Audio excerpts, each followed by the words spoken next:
Y para hablar de la situación económica, como bien decía Julio, tenemos aquí con nosotros a don Rodrigo Rato. Muy buenos días. Buenos días, Alba, ¿cómo estás? Y a todos los demás. Bueno, precisamente acaba de publicar su libro. Hasta Sí, aquí mañana, hemos llegado. Mañana estará en las librerías. Sí. Hasta aquí hemos llegado. Ese título es un relato en primera persona de cómo fue esa década de los 2000, ¿no? Bueno, es un relato de mi vida desde que entro en la puerta de Caja Madrid a principios del 2010 hasta que salgo de Soto del Real en septiembre del 2020, ¿no? O sea, son 10 años de mi vida que han sido muy aireados, muy conocidos. He tenido muchas portadas de periódicos, he tenido muchos telediarios, pero yo no había nunca hablado de este tema ni hecho ninguna declaración pública. Y mi mujer y yo pues, nos hemos puesto a escribirlo. Escribirlo nos ha costado. Ha habido momentos un poco duros, porque recordar a veces cosas no es fácil, ¿no?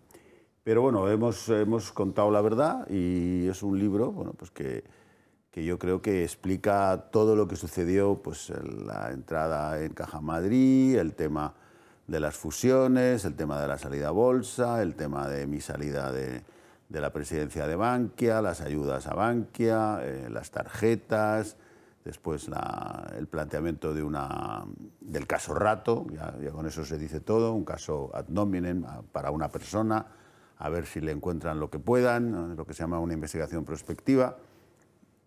Y bueno, pues es un relato, yo creo que intenso y veraz, ¿no?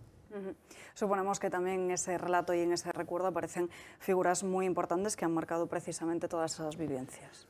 Bueno, claro, aparecen banqueros, gobernadores del Banco de España, economistas, aparecen abogados, por desgracia, aunque no tengo nada contra los abogados, pero bueno. Aparecen políticos, aparecen ministros, aparecen periodistas en algún caso, aparece pues, lo que es la España normal de esa vida, de esos años y sobre esos temas. Claro, si hubiéramos hablado de otros temas, pues hubieran aparecido otras personas, ¿no? Decía hace apenas también unos minutos que le ha costado bastante escribirlo. Supongo que también ese tratamiento por parte de los medios de comunicación y el no haber contado nunca en primera persona su historia también es lo que le ha llevado precisamente a escribir este libro. Sí, desde luego. Yo creo que durante estos años muchas veces muchos amigos me han dicho que por qué no hablaba, por qué no iba a los medios. Y cuando estás en mitad de varios conflictos jurídicos al mismo tiempo, para empezar, tus abogados te dicen que hagas el favor de estar calladito. Y después tú mismo pues, tienes que ir a declarar ante un juez, tienes que presentar un escrito y es complicado y casi yo diría que arriesgado, ¿no? Entonces esta es una buena oportunidad para mí para contar la verdad y bueno, pues espero que haya gente que le pueda interesar, ¿no? De una historia, por otra parte, bastante conocida. También habrá, supongo, gente molesta después de leer ese libro, ¿no? Pues no debería haberlo, porque este libro al que plantea sus errores es a mí. O sea, yo hablo de varias veces los errores de juicio que cometí en temas diversos, pues las fusiones, las tarjetas, otras cosas. Y he tratado, y yo creo que más bien mi mujer lo ha conseguido, que no hiciéramos juicios de valor de nadie más. Sí contamos lo que cada cual hizo, que es distinto. Es decir, si una persona pues, era ministro y tomó una decisión, pues la contamos, ¿no? Ahora, no entramos en si era listo, era tonto, si era bueno, si era malo. Eso tratamos de dejarlo aparte, ¿no? Entonces, como digo, las críticas sobre personas, sobre todo, están centradas en mí. Yo reconozco momentos en los que pude elegir otro camino y no me equivoqué, pero bueno, creo que es, como he dicho, el relato de la verdad, ¿no? Haciendo ahora esa reflexión sobre su historia que queda aquí plasmada en este libro, hasta aquí hemos llegado, ¿se arrepiente de algo? Pues sí, me arrepiento, por ejemplo, me arrepiento de haber entrado en el camino de las fusiones que me proponía el Banco de España, ¿no? Yo, en aquel momento, y lo cuento en el libro, un colega, le oí decir a un colega que no había nunca que aceptar dinero público. Yo no le hice caso y acepté dinero público para Caja Madrid y las otras 7 cajas, y eso fue muy difícil porque después ya entramos en una dependencia constante de lo que el Banco de España opinaba. El Banco de España opinaba una cosa en diciembre del 2010, otra en febrero del 2011, después volví a cambiar el criterio del gobierno en febrero del 2012, entre medias la Autoridad Bancaria Europea también revisaba sus criterios. Estábamos metidos en un ritmo de decisiones y de cambios que era muy difícil de manejar, ¿no? Y eso, pues, para mí fue un error. Indudablemente reconozco que las tarjetas tenía que haberlas mirado mucho más detenidamente, pero no lo hice. Y otros momentos en los que alguien me dijo una cosa y no le presté la atención que tenía que haberle prestado, ¿no? Es una buena explicación de cómo los seres humanos nos equivocamos muchas veces, otras no. También hay equivocaciones de otros aquí, ¿no? Después de leer estas páginas, los lectores podrán conocer de mejor forma cómo funcionan las esferas del poder. Bueno, podrán conocer cómo fue la crisis financiera en España. Yo creo que este libro dedica bastante tiempo a explicar eso, la caída de las cajas de ahorros, lo que eso supuso, por qué se hizo, por qué no se hizo, qué se podía haber hecho distinto, cuándo. Los tiempos son muy importantes en la vida, ¿no? Y hay gente que cree que es lo único importante, los tiempos. Aciertas en el tiempo o si te equivocas en los tiempos estás, ¿no? Bueno, pues España se equivocó mucho en los tiempos de enfrentarse a cómo eran las cajas de ahorros, qué se podía hacer. Después la crisis del euro, que también está explicada con bastante detalle. Y después también está explicado, o trata de estar explicado con bastante detalle, no tanto cómo es el poder, sino la impunidad de la administración, ¿no? Es decir, los ciudadanos de a pie. En España realmente hay dos tipos de personas, no de derechas o de izquierdas, o hombres o mujeres, no. Hay el ciudadano y el compañero.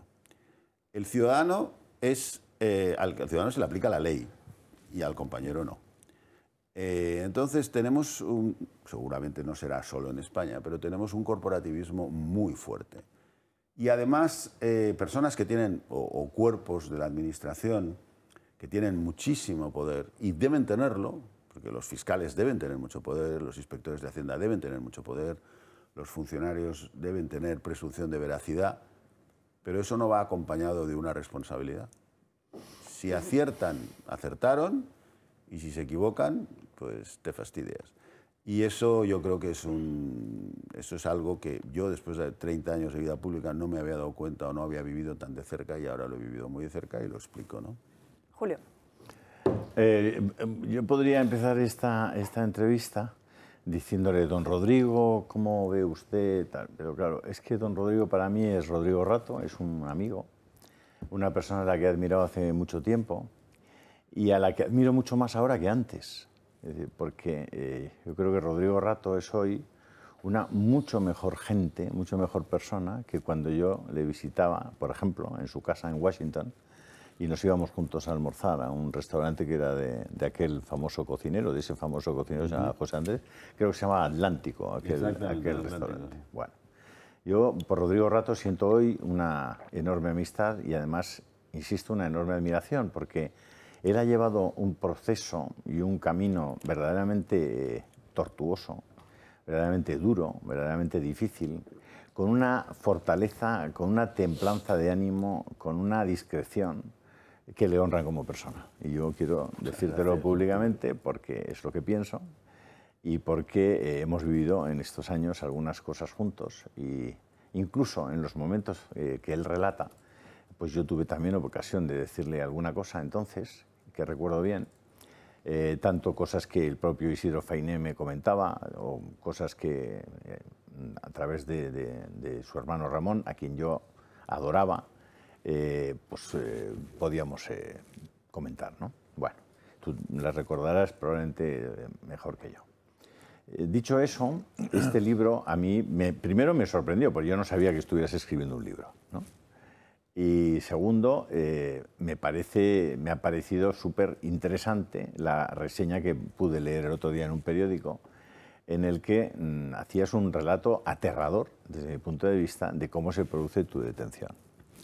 A mí me gustaría que hicieras un poco, nos dieras un céntimo de esa reseña. Obviamente no hacer lo que dicen spoiler del libro, ¿no? Porque lo que hay que hacer es comprar este libro y leérselo, porque Rodrigo Rato es un hombre pues que ha conocido el cielo y el infierno y que ha conocido los intríngulis de lo que podríamos llamar el deep state, que dicen los americanos, ¿no? De las cosas que pasan por debajo, que suponen digamos, el armazón del sistema de cualquier Estado y también del propio digamos, sistema mundial de poder, ¿no?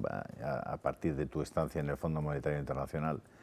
Y entonces, que nos hicieras un pequeño resumen de esa reseña, que me pareció, insisto, aterradora, y que si puedes hablar algo y comentar algo de dos asuntos. Uno, ¿por qué te marchas del Fondo Monetario Internacional? Que no me vas a contestar, lo sé. Pero te lo quiero preguntar para que no me contestes. Y la segunda es ¿por qué no te fusionas con la Caixa? Cuando las condiciones que te estaban ofreciendo eran, sin duda alguna, desde el punto de vista personal tuyo, eran una de las mejores salidas que podías tener. Bueno, pues empezando por el final, aparte de agradecerte toda tu amistad y que me has ayudado y respaldado en los buenos y en los muy malos momentos, eres de los amigos que me ha visitado en Soto del Real y te lo agradezco mucho. Bueno, yo tenía una negociación, lo cuento en el libro, muy detalladamente, pero por contestarte, yo tenía una negociación con la Caixa a partir de septiembre-octubre del 2011. Teníamos dos negociadores, uno por ellos y otro por nosotros, dos banqueros de inversión, que firman un acuerdo al que llegan. Estaba especificado pues, los porcentajes que cada entidad iba a tener, los puestos de consejo, las responsabilidades del consejero delegado, del vicepresidente. Habíamos llegado bastante lejos, ¿no? Y también un poco la gobernanza entre los dos equipos técnicos profesionales, uno de Bankia y otro, uno de la Caixa y otro de Bankia. Y al final, cuando estábamos, eso empieza en octubre, y a finales de noviembre, en una cafetería de Madrid, de la calle Alcalá, que nos vimos antes de ir a una reunión en el Banco de España, del Fondo de Garantía de Depósitos, pues el presidente de la Caixa, Isidro Fainé, me dice que no va a poder cumplir todas las condiciones, ¿no?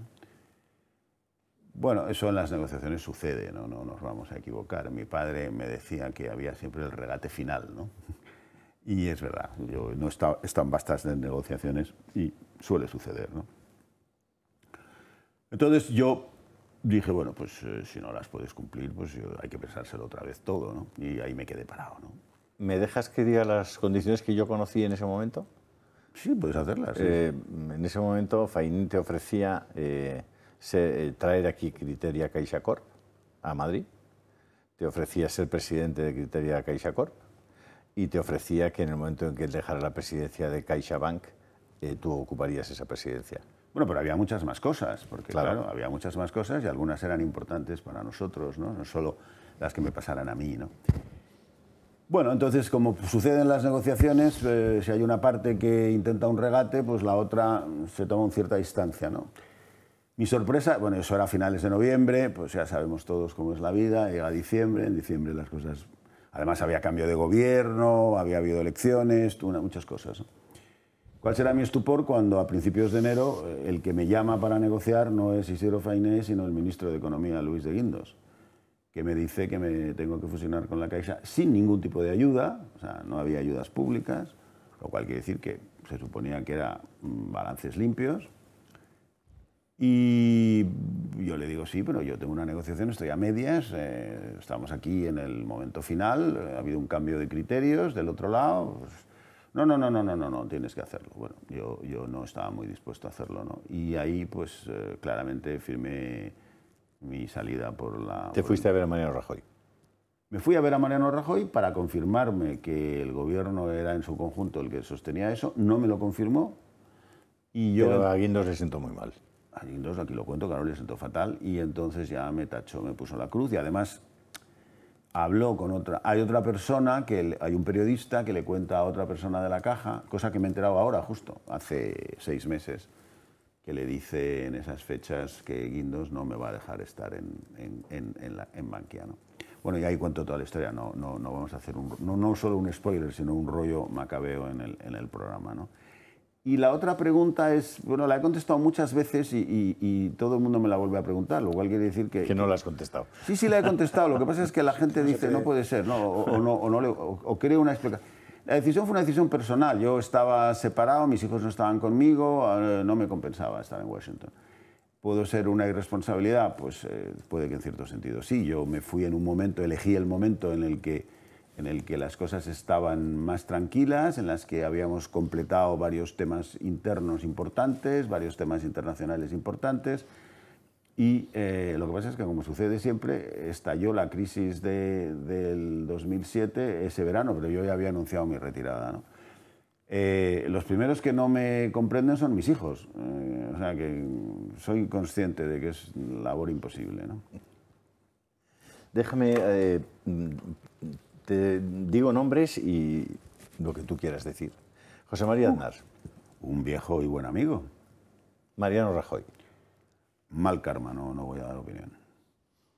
Jorge Fernández Díaz. Un amigo. Isidro Fainé. Un amigo. Sí, amigos. Todos esos son amigos. Unos amigos y otros mal karma. No doy opinión. He aprendido que no hay que hablar. Hay ciertas cosas que no vale la pena meterse. José Luis Rodríguez Zapatero. Lo conozco muy poco, muy poco.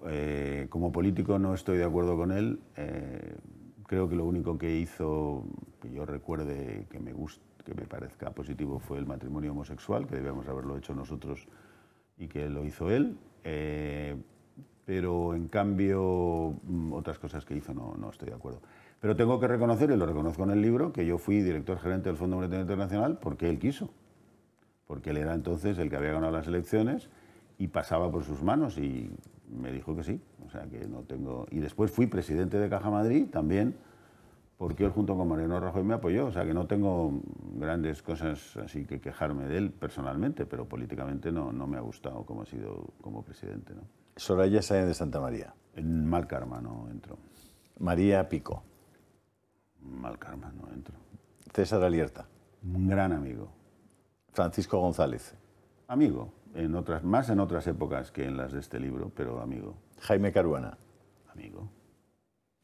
No tengo nada más que decir.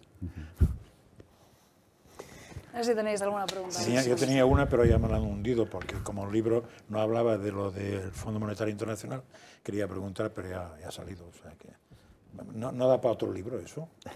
Hombre, puede dar. Esto depende de los lectores y de los editores y de los autores. No la salida, sino en una institución. No, el Fondo Monetario es muy interesante, ¿no? Es una institución muy interesante y además de un trabajo muy difícil, ¿no? Yo cuando, lo cual demuestra que a veces uno se pasa de listo, cuando yo era ministro, hice unas declaraciones diciendo que ser director gerente del Fondo Monetario Internacional era misión imposible. Y claro, cuando me eligieron, pues los periodistas me preguntaban si seguía. Y sigo pensando que es bastante imposible, ¿no? Es decir, tratar de coordinar, anticipar, dirigir la economía mundial es misión imposible, ¿no? Pero bueno, es una entidad que no sería repetible. Se hizo en un momento de la historia en el que los Estados Unidos querían que se hiciera algo así, en la época en que estaban más recién acabada la Guerra Mundial. Y si no existiera, yo creo que la echaríamos de menos, pero coordinar 190 países es muy complicado. ¿Pero dirige algo ahora el Fondo Monetario Internacional? Bueno, depende. ¿Se ha quedado a margen? No. Vamos a ver, opina públicamente sobre temas y eso puede tener incidencia. Controla las economías y les lee la cartilla, lo cual pues puede tener incidencia, aunque no acierta siempre, porque en esto de las previsiones acertar es muy difícil. Ayuda a los países más pobres en los temas de deuda, ahí hace un papel muy importante. Lo está haciendo ahora en África, por ejemplo, y en Sri Lanka, por poner dos ejemplos. Y después tiene un trabajo de investigación, pero sobre todo tiene un trabajo de mejora de las estructuras funcionariales en temas financieros de los países, sobre todo de los países emergentes, muy importante, que es un trabajo muy desconocido. pero los países emergentes, que muchas veces tienen dificultades para desarrollar sus equipos técnicos, pues el fondo juega un papel ahí muy importante. Mariano. Bueno, yo es que tengo muchas preguntas para usted, porque tener aquí a Rodrigo Rato es que es un privilegio, entonces, claro, no sé cómo resumirlo todo así pero luego rápidamente. Ahora el libro, luego le preguntamos de economía. Bueno, hay muchos temas. Pero también por lo que ha dicho Julio, que yo creo que me ha quedado claro con ese pequeño comentario que ha hecho sobre las personas que le he ido mencionando, pero ¿cómo se ha portado el Partido Popular con usted durante todos estos años? Si nos puede resumir así. Bueno, yo ya no soy miembro del Partido Popular. En el año 2014 me mandaron a un íntimo amigo mío a decirme que dejara de ser miembro a la raíz del conocimiento sobre las tarjetas. Y yo pues, no discutí y ya no soy miembro del Partido Popular. El Partido Popular, pues no voy a opinar así en general, ¿no? Yo he sido miembro del Partido Popular 30 años, lo he pasado muy bien en el Partido Popular, he trabajado muy contento, he sido vicepresidente del Gobierno gracias al Partido Popular, en gran parte he sido director gerente del Fondo Monetario gracias al Partido Popular, he sido presidente de Caja Madrid en parte gracias al Partido Popular, yo no puedo... Y además yo soy votante, es decir, no soy político ni soy activista, pero soy votante y siempre voto, ¿no? Entonces, no, el Partido Popular pues, para mí es una parte muy importante de mi historia, ¿no? Personal. ¿Y cómo está viendo ahora mismo la etapa de Alberto Núñez Feijóo? Tenemos elecciones generales en 54 días, acaba de ganar unas elecciones municipales. Pues yo creo que va a ganar, yo creo que va a gobernar, ¿no? Yo creo que va a gobernar, probablemente en coalición o en acuerdos parlamentarios, eso no lo sé porque eso no lo sabe nadie, pero va a gobernar y yo lo conozco porque yo trabajé con él en mi época de ministro, porque él era responsable del Insalud, que era un foco de atención de gasto muy importante, y es un hombre muy capaz, yo creo, y es un hombre, bueno, yo creo que está en sazón y desde luego le viene el tema, ¿no? Porque los pactos con Vox, que es uno de los debates recurrentes, hoy hay Junta Directiva Nacional en Génova, que estábamos viendo las imágenes además ahora, hay Junta Directiva Nacional y se está hablando de los pactos y los periodistas pues están atentos a los pactos con Vox. ¿Usted sería partidario de que se dejaran de tonterías tanto el Partido Popular como Vox y se llegase a un acuerdo para aunar fuerzas ante el 23 de junio y ganar a la izquierda? Bueno, desde luego yo sería partidario de que ganaran, ¿no? a la izquierda. Me parece que España necesita, y creo que los españoles lo han demostrado el domingo pasado, quieren un nuevo planteamiento, ¿no? Mi experiencia personal, y yo he negociado algunos pactos, es que, aunque yo sé que la prensa quiere que todo se cuente, lo que va a pasar mañana se cuente hoy, hasta que no veamos los números de los resultados, hablar de los pactos es bastante perder el tiempo, porque los electores van a marcar la realidad. Es decir, no hay nada más concreto que unos resultados electorales. Y cuando los resultados electorales te dicen una cosa, amigo, o la coges o la dejas, ¿no? Pero normalmente no la dejas, o sea que eso lo veremos cuál es la lectura de los pactos que nos dan, de lo que opina la gente, ¿no? Pero vamos, también creo que en un gobierno monocolor o no monocolor o como sea, la agenda política española se ha endurecido muchísimo, ¿no? Muchísimo, yo creo que...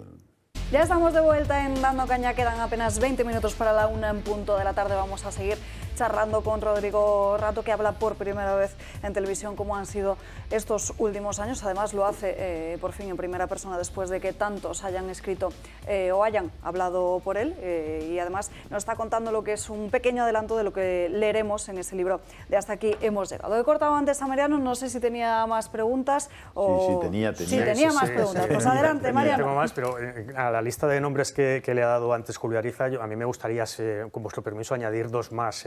Isabel Díaz Ayuso, me interesa mucho su opinión. ¿Cómo ve a Isabel Díaz Ayuso? Porque Hombre, hay que la sitúa en la Moncloa en el futuro. No sé si... Bueno, eso no lo sé porque eso sería ser adivino, pero yo creo que es una de las grandes promesas y no realidades de la política española y del centro derecha español. Vamos a ver, los resultados ya fueron magníficos los de hace 2 años y los de ayer fueron fantásticos, ¿no?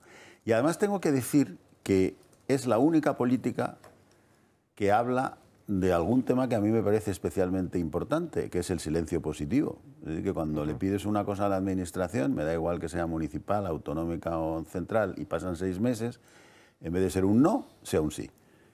y habla del Estatuto del Contribuyente que quitó Mariano Rajoy. O sea que yo, además, me gusta lo que dice, por lo menos en esos dos temas, ¿no? Yo creo que es una persona con un liderazgo político muy importante, ¿no? Muy importante. Y Santiago Abascal, porque vamos a ver, Vox, bueno, usted en esa época sí que estaba en el Partido Popular cuando nació Vox, digamos, ¿no? Y cuando se produjo lo que se considera una escisión del Partido Popular, pues de una parte del partido, nace de ahí que no estaba de acuerdo con las políticas que estaba llevando a cabo Rajoy, con la línea marcada por Rajoy.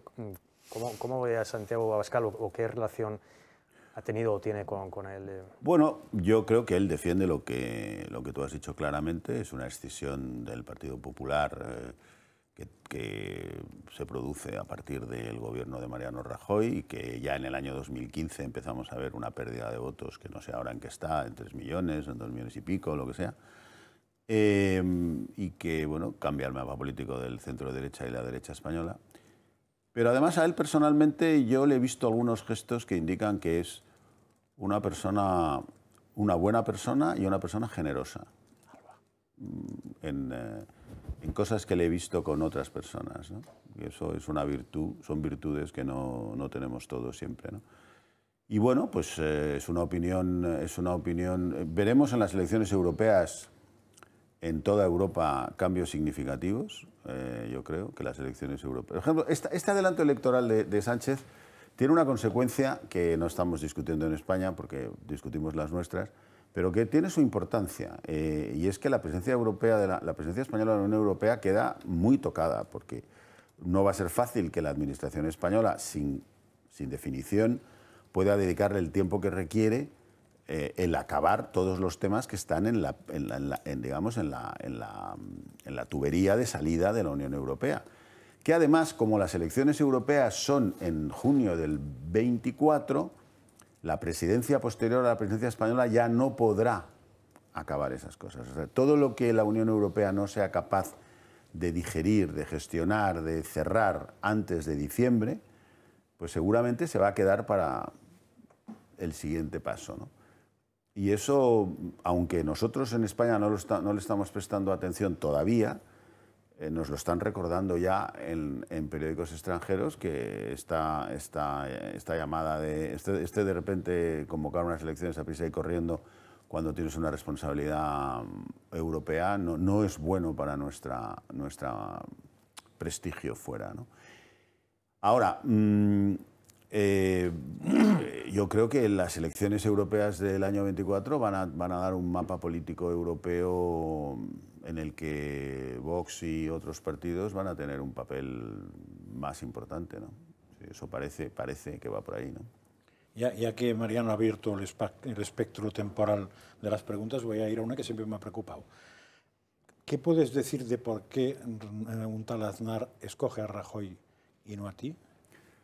Bueno, aquí lo cuento en un capítulo. Hay un capítulo dedicado a quién soy yo, desde que voy al colegio hasta que escribo el libro, cuál es mi experiencia vital, mis trabajos, mis tal, ¿no?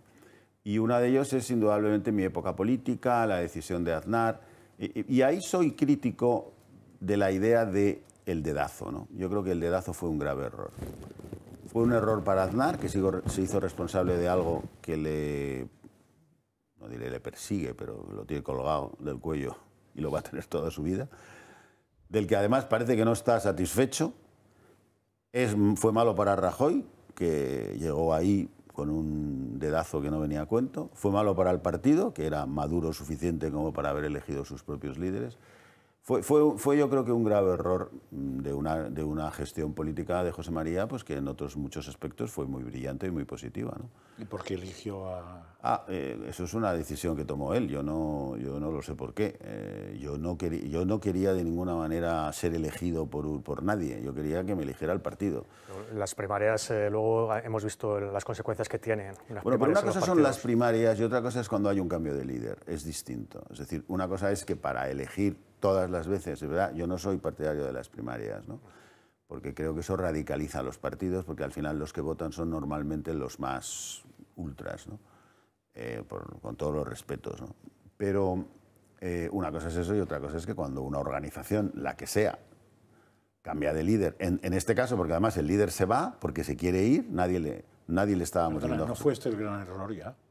Bueno, eso fue, yo le dije no te vayas, pero él tenía un compromiso. Declarar me voy al final de esta legislatura. Bien, eso ya pudo ser un gran error en el sentido de que cambió la agenda, Total. quieras que no, pero cuando hay un cambio de líder, el dedazo, yo es que creo que no es coherente, ¿no? Tiene que haber una legitimación de una estructura madura que elija un nuevo líder, ¿no? ¿Eso son unas primarias? Pues no son unas primarias, un congreso abierto, se presentan candidatos, se presenta el que quiere y puede presentarse un señor que no lo conozca a nadie, que sin embargo de repente gana el congreso porque la gente descubre algo, ¿no? Pero yo creo que, bueno, ya he dicho lo que pienso. Lupe. Bueno, yo como no soy periodista, que soy abogada, primero quería comentarle una cosa a Rodrigo, que es que, en mi opinión, el episodio de su detención fue uno de los ejemplos de escarnio público más bochornosos de la democracia, escarnio público organizado desde las instituciones. La detención no cumplió ninguno de los requisitos ni de fondo ni de forma que establece la ley para la que sirven en la forma en que se tienen que producir las detenciones. Y por desgracia hay mucho de verdad en eso que él ha señalado, que hay cargos públicos e instituciones en este país que tienen muchísima responsabilidad, que como consecuencia de esa responsabilidad que tienen que ejercer tienen mucho poder, pero el problema es cuando se exceden no tiene consecuencias. Y es una reflexión muy interesante, que da para mucho además. Y la pregunta que le quería formular, porque es algo que a mí me inquieta, porque no lo tengo tan claro como nos venden, es cómo ve el futuro bancario de nuestro país. Porque ¿Bancario? El bancario, sí, porque ahora nos dicen que con los test de estrés la banca está muy saneada y superan todas las pruebas. También nos lo decían en Estados Unidos y hay dos bancos, creo que son dos, que ya se ha llevado esta crisis que no tiene ni muchísimo menos la intensidad. Alguno más, me parece. Alguno más creo que puede ser. Y una crisis que no tiene ni muchísimo menos la intensidad que tuvo la de antaño. Entonces no sé cómo lo ve. Bueno, los bancos españoles son bastante buenos, son profesionalmente fuertes y teóricamente no, según el Banco Central Europeo están muy bien capitalizados, La confianza del mercado es relativa, porque las acciones no suben mucho, pero tampoco en otros países. Hay muy pocos bancos en este momento que puedan competir en rentabilidad, no ya con las tecnológicas, sino con los fabricantes de productos de consumo. Por tanto, es un negocio que está en un cambio muy profundo, ¿no? En España hay un oligopolio. Aquí se explica una parte de cómo se produjo ese oligopolio. Inevitable o no inevitable, pues no lo sé, eso es una discusión muy complicada. Pero yo no creo. Lo que pasa es que los bancos, además, claro, las autoridades después de la crisis de 2008 quieren que los bancos no corran riesgos, porque dicen, si corres riesgos tengo que acabar rescatando. Pero los bancos son negocios de riesgo por definición. Entonces, si no corren riesgos, la financiación se endurece. Y yo creo que es donde estamos en estos momentos en Europa y en España, ¿no? Entonces, ¿cómo conseguir que los ciudadanos que tienen ideas o tienen ganas accedan a una financiación posible? Lo estamos viendo con las casas. Todo el mundo critica mucho a las cajas de ahorro. Seguramente estaban llenas de problemas. Pero las cajas de ahorros hicieron propietarios a una gran parte de la clase media, la clase trabajadora de este país, a las que les daban productos que la banca no les podía ofrecer o no les quería ofrecer, ¿no? Bueno, la financiación es necesaria en una sociedad como la nuestra. El exceso de financiación es malo, muy malo, y el defecto de financiación pues es lo mismo, pero al revés. ¿Cómo conseguir que los mercados de capitales nos den dinero o para los que puedan tener una idea, puedan tener... Pues eso Europa no lo ha sabido resolver, y no lo resuelve. Y en ese sentido hay una parte de la falta de crecimiento económico en Europa que está relacionada con eso. Hablando de bancos. Madre mía. Hablando de bancos. Estamos viendo cómo se lleva a cabo la fusión de UBS con Credit Suisse, o la compra por parte de... La absorción a dedo, eso sí que ha sido un dedazo. Eso es. Y la ministra de Finanzas suiza era enormemente crítica hace muy pocos días con los directivos de Credit Suisse, a los que calificaba de pirómanos. Mientras tanto, el Deutsche Bank despertaba también enormes dudas en el mercado. Y bueno, eso se ha ido apagando, porque aquí como una noticia mata a la otra en pocas horas. ¿La crisis del Deutsche Bank está alarmada? ¿Podemos tener un susto con el Deutsche Bank? Bueno, vamos a ver, yo no me atrevo a hablar, yo no soy un experto en el Deutsche Bank y es una entidad muy importante que ha tenido muchos problemas a lo largo de los últimos años, pero es una entidad muy importante. Y después hay una cosa que tiene su importancia. No hay gobierno alemán que vaya a dejar caer el Deutsche Bank. Eso es tan importante saberlo. O sea, estamos hablando... Eso seguro. Eso parece... Bueno. Seguro se lo llevaron preso, decía mi padre, pero eso parece bastante probable, ¿no? Yo creo que es una entidad que ha digerido difícilmente su internacionalización, su tratar de competir con los bancos americanos en bancos de inversión, etcétera, pero es una entidad muy importante y que tiene además un respaldo implícito, si queremos decirlo, de la primera economía de Europa, ¿no? Dos cosas, pasando de las musas al teatro. Alemania ha entrado en recesión con esa caída de 0,3%. ¿Qué efectos puede tener sobre la economía española la recesión de Alemania? Primero, va a ser una recesión prolongada en el tiempo, es una recesión que en el próximo trimestre puede levantarse. ¿Qué efectos va a tener la recesión de Alemania en la economía española? Y, bajando más al teatro, todavía, si tú tuvieras, Rodrigo, que tomar una hipoteca ahora, ¿lo harías a tipo fijo o a tipo variable? Qué buena pregunta. Vamos a ver. Alemania. El otro día leía una cosa muy ingeniosa sobre Alemania. Alemania tenía depositada o subcontratada su defensa con Estados Unidos, tenía subcontratada su energía con Rusia y tenía subcontratada su comercio exterior con China. Entonces, claro, en estos momentos, el que tenga una pequeña recesión del 3% no es mucho, porque claro, se han quedado prácticamente... Entonces están en un cambio económico brutal. Los alemanes son bastante buenos en algunas cosas, no en todas, pero en algunas cosas son buenos, ¿no? Y yo creo que, y primero es un país muy rico y normalmente bastante bien administrado, ¿no? Tienen recursos muy importantes. Se están gastando mucho dinero en muchas cosas, entre ellas en armas. 80.000 millones este año. Bueno, 80.000 millones es más de lo que se gasta Rusia al año, ¿eh? Entonces estamos hablando de... Y además con la diferencia de que los alemanes saben hacer máquinas. A lo mejor no saben hacer finanzas, pero máquinas las saben hacer muy bien. Entonces, Alemania está en una transición energética muy importante, muy, muy dura. Y, bueno, hombre, es la locomotora de Europa. Debe ser, sí, no me lo sé de memoria, pero debe ser nuestro segundo cliente.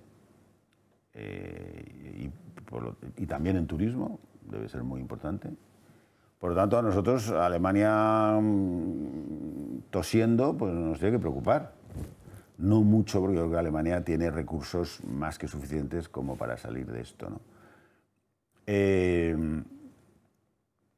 Ahora, claro, lo que está pasando, que es una cosa muy, muy rara, están pasando dos cosas, bueno, muchas cosas raras, pero hay dos muy raras. Una, casi todos los países de la OCDE están revisando al alza su crecimiento, salvo Alemania, por ejemplo, de una manera muy, muy, muy intensa, que llama la atención. Entonces esto nos lleva a dos preguntas. Una, ¿qué está pasando? Y otra, es que las estadísticas no están funcionando, no lo sabe nadie. La otra es que los tipos de interés, cuando suben, tienen efectos un poco en el tiempo, ¿no? Es decir, a ti te suben los tipos de interés y a lo mejor tu banco no te lo repercute inmediatamente, te lo repercute 6 meses más tarde. Ahora están teniendo un efecto bastante retrasado, ¿no? Por eso las economías normalmente no estamos sufriendo demasiado, aunque los tipos de interés están subiendo, perdón. Eso indicaría que vamos hacia un entorno complicado, porque va a ser más caro el dinero. Y el dinero es, junto con la energía y la alimentación, es lo que hay. Y están más caros la energía, más caro la alimentación y más caro el dinero. Lo único que ha dejado de estar más caro es la energía, pero tampoco está baratísima. Entonces, esos son temas que están ahí y que, por ejemplo, estamos viendo la crisis de deuda en Estados Unidos y todos creemos que es un problema de ellos, pero no, la crisis de deuda está viniendo. Aquí, el año que viene, uno de los temas que está en la tubería europea para cerrarse y que España tendría que ser el que le diera el empujón, es el acuerdo sobre las nuevas reglas fiscales. Eso se va a producir con España, sin España, sí o no, entre otras cosas porque los alemanes y los holandeses lo van a exigir. Eso querrá decir que ya el dinero no es gratis, que ya el dinero no es fácil. Entonces, viene un tiempo complicado. Y en cuanto a hipoteca fija o hipoteca variable, buena pregunta, ¿no? Buena pregunta. No se me atrevo a contestarla, no sé, eso es muy complicado para mí. No hacer ninguna ahora. Dos apuntes. Probablemente no vas a hacer ninguna porque no te la van a dar, pero esperar a que bajes. Y bueno, y los que la tienen en variable, habiendo podido tenerla en fijo al 0,8, probablemente se están tirando de los pelos. Pero bueno, eso es la vida misma. La Agenda 2030, el primer punto, acabar con la pobreza en el mundo. Bien, y a continuación lo que hacen es incrementar en 200.000 millones de euros el presupuesto para armas en Europa. ¿Cuánto ha incrementado Europa el dinero para acabar con la pobreza y el hambre en el mundo? Hombre, Europa no es una entidad poco generosa. O sea, seamos realistas, los europeos somos una entidad bastante generosa. Lo que pasa es que lo que más ha acabado con el hambre en el mundo ha sido el comercio. Si ahora vamos y estamos ya de hoz y coz en un periodo proteccionista que marcan los chinos y los norteamericanos, los chinos han sido siempre proteccionistas, pero los norteamericanos no lo eran mucho, ahora son bastante proteccionistas. Eso es de las peores noticias que tenemos para el hambre en el mundo. Nosotros tenemos la suerte de que estamos en el tercer bloque y algo de proteccionismo nos va a tocar. Lo que pasa es que las cifras que nosotros manejamos para proteccionismo son muy pequeñas comparadas con las de los chinos y los norteamericanos. Entonces, es muy mala noticia el proteccionismo para el hambre en el mundo, muy mala noticia. Ucrania y Rusia, última pregunta. Hoy mismo ha habido un ataque con drones en Moscú, esta mañana. ¿Sí? Esta mañana. Sí, no me había enterado. Sí. ¿A Moscú? En Moscú. Esta mañana, sí. ¿Y oídos de Kiev? Un buen amigo que acaba de regresar de Moscú me dice hay dos posiciones políticas en este momento en torno al poder en Moscú, al Kremlin. Una es la de Putin, que es la moderada, y otra es la de los halcones, que están por el lanzamiento de bombas tácticas nucleares, incluso en algunas ciudades de los Estados Unidos. Esa es, en este momento, la disputa que hay en Moscú, viendo que el envío de los F-16 y de otras armas muy sofisticadas por parte de Estados Unidos a Ucrania puede complicarles mucho la vida a los rusos. Los rusos son probablemente creo que es uno de los dos países del mundo que tienen más ojivas nucleares tácticas, en torno a 3.500 ojivas, y eso haría que simplemente desapareciéramos como especie en este mundo. ¿Por qué Europa está emperrada en que continúe la guerra? Porque Europa ha interpretado esta guerra como un imperialismo ruso en territorio europeo. Los sirios seguramente dirán, óigame, son ustedes racistas, pero esa es la realidad. Y no está dispuesta a perder. Entonces hemos visto que los finlandeses, nada más y nada menos, y los suecos, pues han tomado una decisión histórica, y los polacos y mucha gente, ¿no? Incluso nosotros y mucha gente. Entonces, claro, esto hay una presión muy fuerte sobre la guerra militar, donde Rusia se está desangrando, no tampoco también Ucrania, pero Rusia se está desangrando. A Rusia esto le está costando un modelo, si los alemanes han cambiado de modelo económico, los rusos mucho más, y a peor. Y esto, como muchas cosas pasan ahora en el mundo, pasa por China. ¿China va a consentir el uso de armas tácticas? No lo creo. No le interesa nada. No le interesa nada. ¿Pero cómo puede no consentirlo? Porque yo creo que ellos ya mandan mucho allí, ¿no? Porque la alternativa es...